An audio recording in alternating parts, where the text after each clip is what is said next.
Doctor साहब, पाक भारत ताल्लुकात में नरमी नॉर्मलाइजेशन जाहिर है ये एक दिन में तो मुमकिन नहीं है, इसके पीछे तवील मुज़ाकरात का एक प्रोसेस होता है। आपने भी आज अपनी रिपोर्ट में जो जिक्र किया कि भारत के साथ बैकडोर चैनल रवाबित पिछले 1 साल से जारी हैं, सर इसका क्या बैकग्राउंड है, कैसे ये मामलात शुरू हुए 5 अगस्त 2019 के बाद?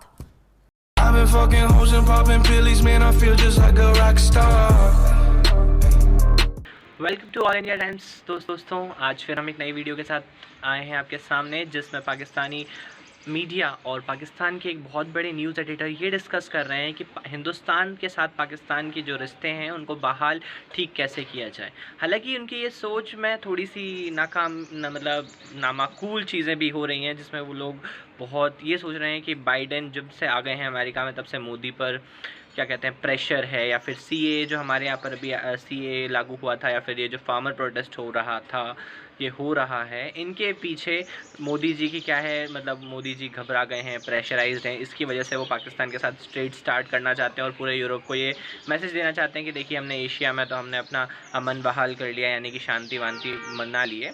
लेकिन पाकिस्तान को ये लगता है कि चाइना का प्रेशर भी इंडिया के ऊपर है और चाइना के प्रेशर की वजह से हम उनके साथ ट्रेड्स वगैरह स्टार्ट करना चाहते हैं। वो तो हालांकि मोदी जी ने सोचा ये था कि इन लोगों को हेल्प की ज़रूरत है, ट्रेड करके स्टार्ट करते हैं ताकि सब कुछ एक हमारे यहाँ की रणनीति ये है कि कश्मीर पे हमने जो एक्शन लिया है उसके बाद पाकिस्तान के साथ सारे रिलेशंस नॉर्मल कर लेंगे तो उंगली करना थोड़ा कम कर देगा। एक अच्छी कोशिश करने की कोशिश की थी।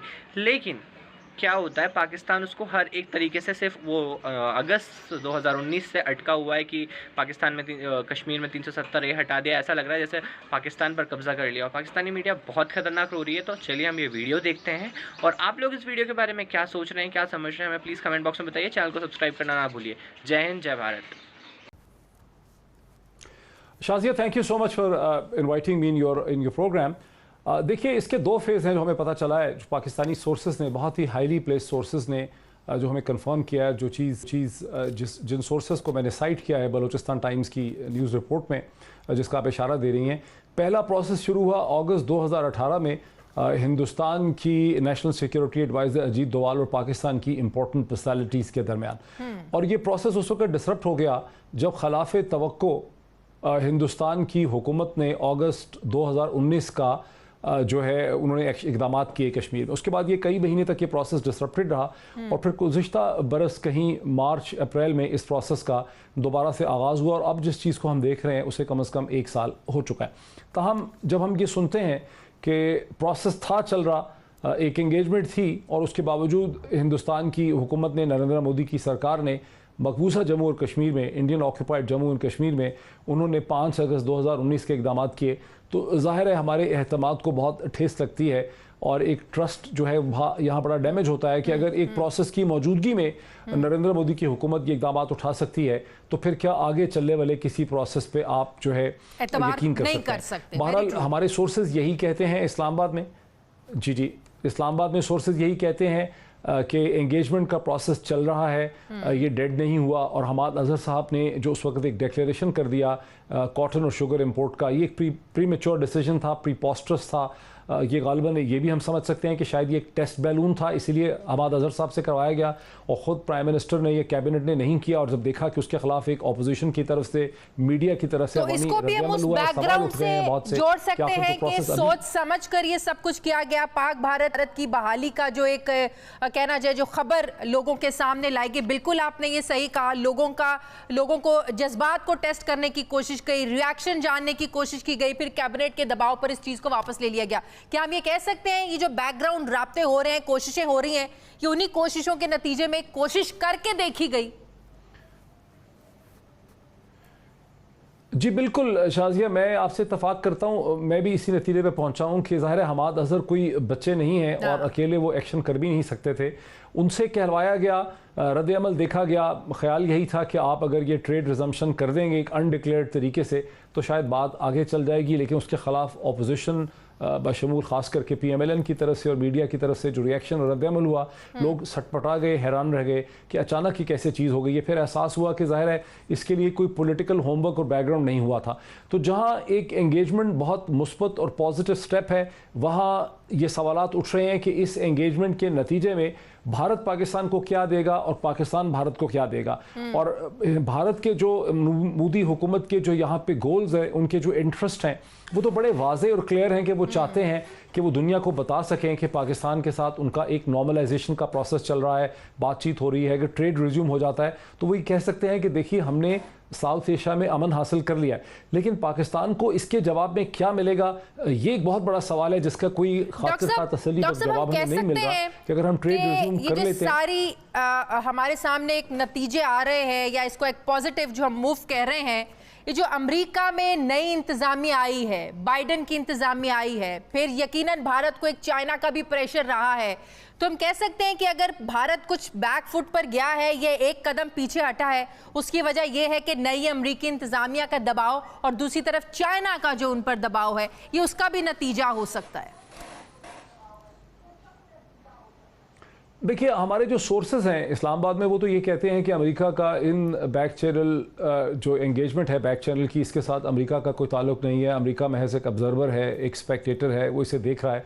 लेकिन जो इंडिपेंडेंट एनालिस्ट हैं पाकिस्तान के, जो सीरियस एनालिस्ट हैं, वो समझते हैं कि इससे, जैसा कि आप कह रही हैं, बाइडेन एडमिनिस्ट्रेशन से इसको अलग हट के नहीं देखा जा सकता, क्योंकि बाइडेन एडमिनिस्ट्रेशन नरेंद्र मोदी की हुकूमत को बहुत खुल के एंगेज करना चाहती है। चीन के खिलाफ उनको बहुत बड़े इत्तेहादी के तौर पे देखती है, क्वाड में भारत को पुश करना चाहती है। वो चाहते हैं कि भारत और पाकिस्तान के दरमियान टेंशन्स के जो ऑप्टिक्स हैं कश्मीर के हवाले से, उसमें कमी हो, ताकि भारत को एंगेज करने में, और चूंकि फिर गुज़िश्ता 2-2.5 बरस में नरेंद्र मोदी के इमेज में भी बड़ी कमी आई है बिकॉज ऑफ जो सिटीजन अमेंडमेंट एक्ट पे जिस किस्म के फसादात हुए हैं, कश्मीर में जिस किस्म के हालात रहे हैं, माइनॉरिटीज़ का जो ट्रीटमेंट रहा है, तो यहाँ पर नरेंद्र मोदी को फेसलिफ्ट करने की कोशिश कर रही है इंडिया की इस्टेब्लिशमेंट, जिसमें पाकिस्तान से टेंशन कम करने का जो एक माहौल का स्पेक्टर है, उसे दिखाकर की एक बड़ी तहरीक, वहां की ऑपोजिशन का दबाव, इंटरनल प्रॉब्लम्स को भी हम इग्नोर नहीं कर सकते, उसका भी एक प्रेशर है नरेंद्र मोदी पर।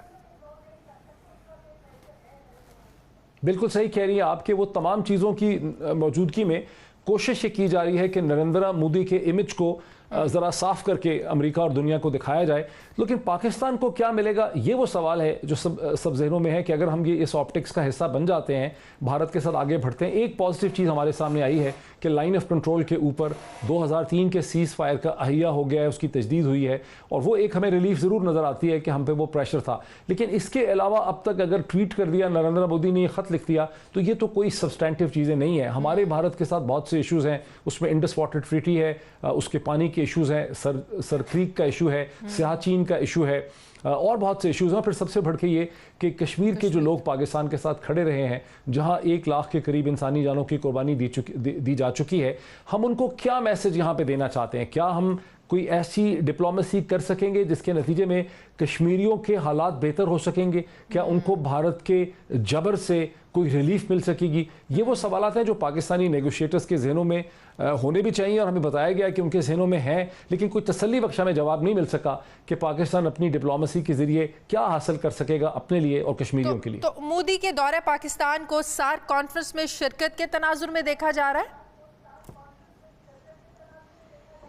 जी, बताया यही है सोर्सेज ने कि अगर ये प्रोसेस चल निकले और इसमें कॉन्फिडेंस बिल्डिंग मैयर होते रहें, एहतमाद की फ़ज़ा हो जाए, और मोदी हुकूमत हिंदुस्तानी ऑक्यूपाइड, इंडियन ऑक्यूपाइड कश्मीर में कोई मीनिंगफुल कंड्यूसिव एटमॉस्फेयर या इनेबलिंग एनवायरनमेंट पैदा कर देती है, वहाँ की डेमोग्राफिक चेंज को रोकने का गारंटीज़ देती है, पानी के हवाले से गारंटीज़ देती है, कश्मीरी पॉलिटिकल प्रोसेस को ऑटोनॉमी देती है, कश्मीरियों को आज़ाद कश्मीर और पाकिस्तान आने के लिए परमिट पे इजाज़त देती है, इस किस्म की अगर सब्सटेंटिव मैयर करती है, तो फिर यह मुमकिन हो सकेगा कि नरेंद्र मोदी सार्क के समिट में शिरकत करें। लेकिन मुझे लग रहा है कि ये बताया गया है कि ये हो सकता था, ये अभी तक कोई डन डील नहीं है, बिकॉज अभी तक कोई ऐसे कॉन्फिडेंस, जब हम अप्रैल के महीने में हैं और अगले 6 महीने में कितने कॉन्फिडेंस मैयर हिंदुस्तान की हुकूमत कर सकेगी, मुझे नहीं लगता कि इतनी चीजें हो सकेंगी कि नरेंद्र मोदी आ सकें। मतवक्को जरूर था, आजकल तो वैसे भी कोविड है, आपको पता है सारे इवेंट्स वर्चुअल हो रहे हैं, वर्चुअल पर भी ये इवेंट हो जाता है, तो आपको नहीं लगता एक बड़ी